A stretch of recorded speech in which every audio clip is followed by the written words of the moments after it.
Morning light spills across a quiet desk where a reader opens a tiny English book. Each sentence lands softly in the stillness. They are going to keep one line in mind for motivation. The peaceful mood makes learning feel effortless. Arya visits an elegant shop to buy a tote bag for her office essentials.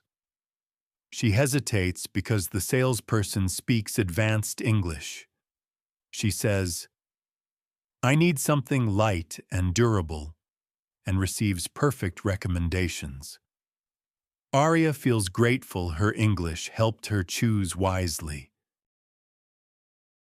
His house made a low humming sound at night, maybe from the refrigerator or the building pipes. Most people found it annoying, but he found it calming. The faint hum became background music as he read a page of English each night. The steady sound helped him maintain a slow, focused rhythm. Night after night, the words blended with the hum, creating a peaceful environment where he grew quietly. I take out my English notes as soon as I find a seat on the bus. I read a few short sentences and try to remember when I learned them. The repeating feeling makes me more confident. The bus becomes part of my study plan.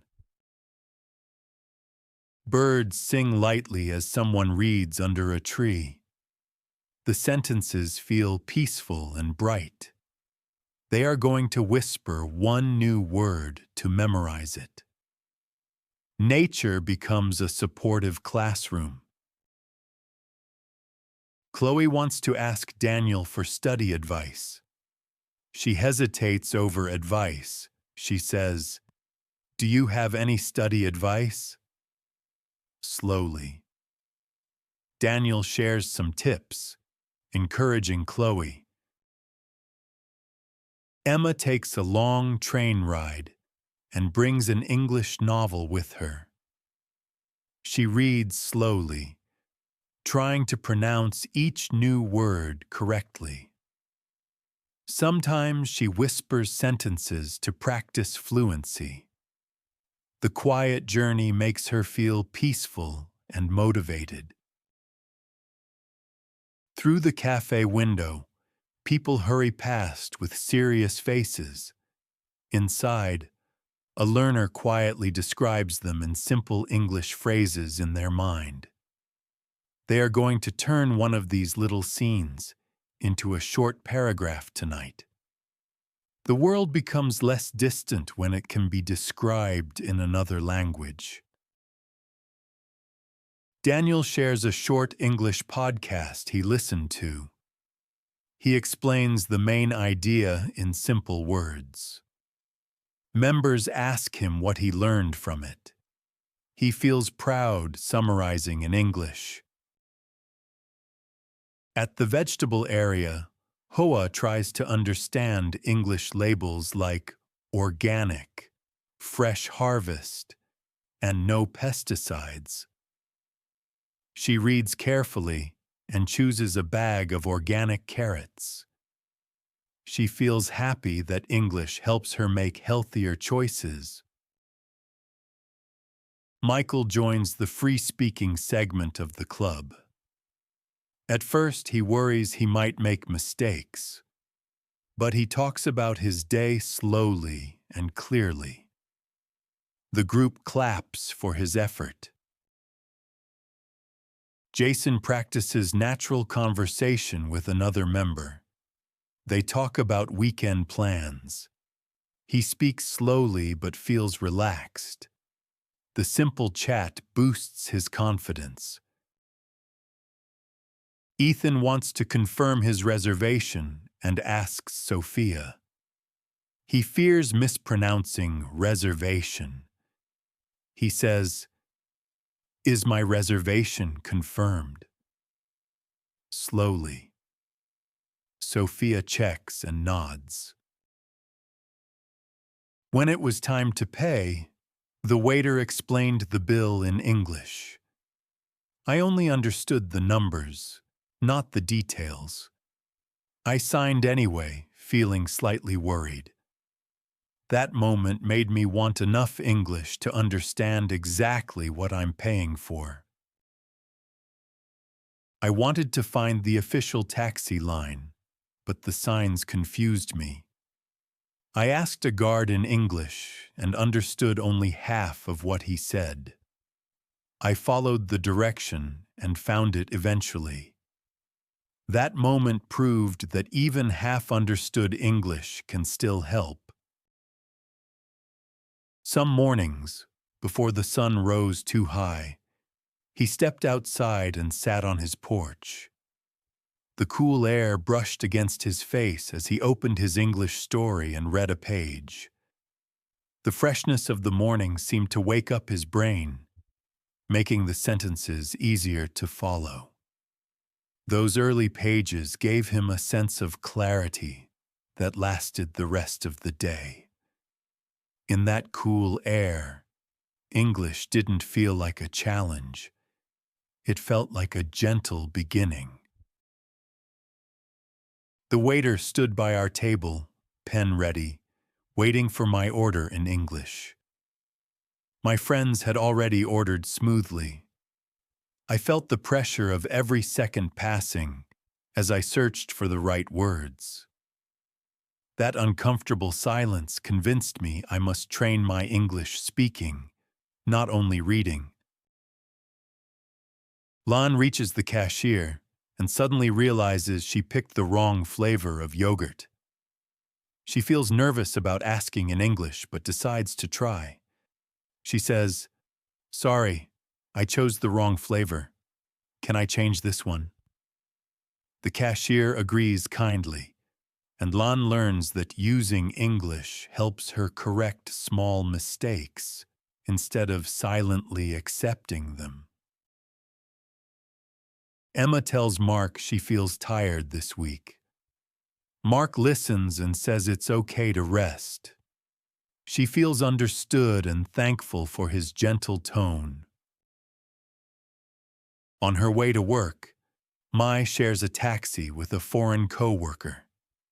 She feels shy about speaking English because she often mispronounces traffic. She says, "The traffic is slow today," focusing on each sound. The coworker agrees, and Mai feels more comfortable speaking English. Julia visits a luxury shoe boutique searching for heels that match her evening dress. She feels unsure because the assistant speaks very polished English. She says, "I'd like something elegant but comfortable," and the assistant brings perfect options. Julia feels encouraged by how smoothly she handled everything in English. After dinner, I sit at my desk and read a short English text. The house feels calm, so I can focus without stress. I enjoy recognizing words from old lessons. This evening routine reminds me that I am still moving forward. At the supermarket, Nam sees a big red sign that says "Buy one, get one free," but he is not sure how it works. He wants to ask the cashier in English, yet he feels afraid of making mistakes. When it is his turn, he points to the product and says, "Is this buy one, get one free today?" The cashier confirms with a friendly smile, and Nam happily realizes that knowing simple English phrases can help him save money and understand promotions clearly. Olivia practices introducing herself at the club. She says her name, hobbies, and job slowly.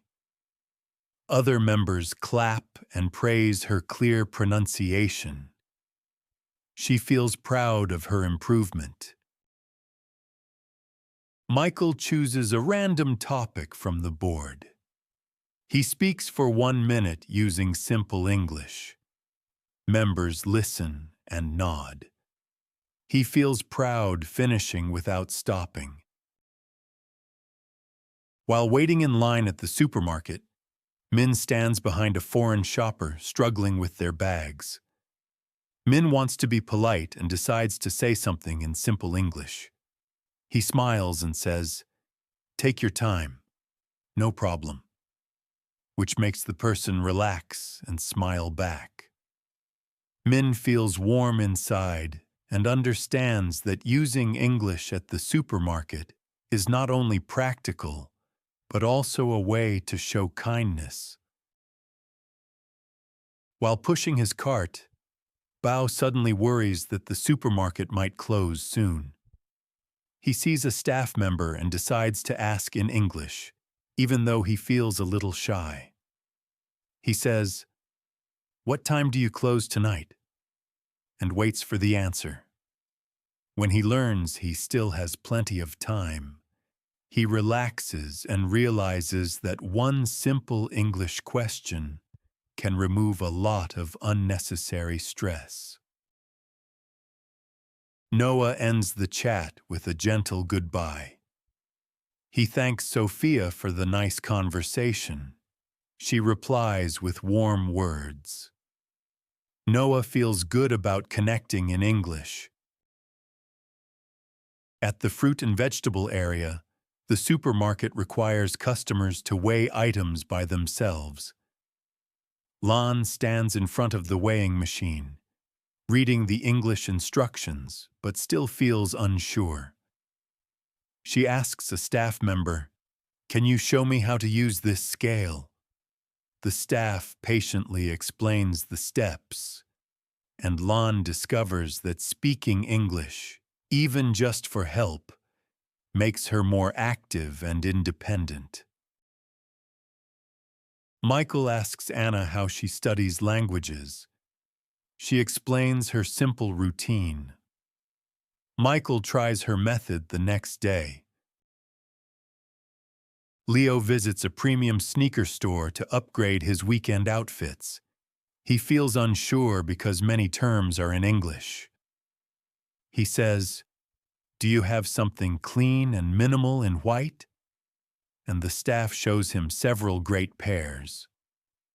Leo leaves feeling proud that he handled the whole purchase smoothly in English. Liam wants Mason to adjust the air conditioner. He fears mispronouncing temperature.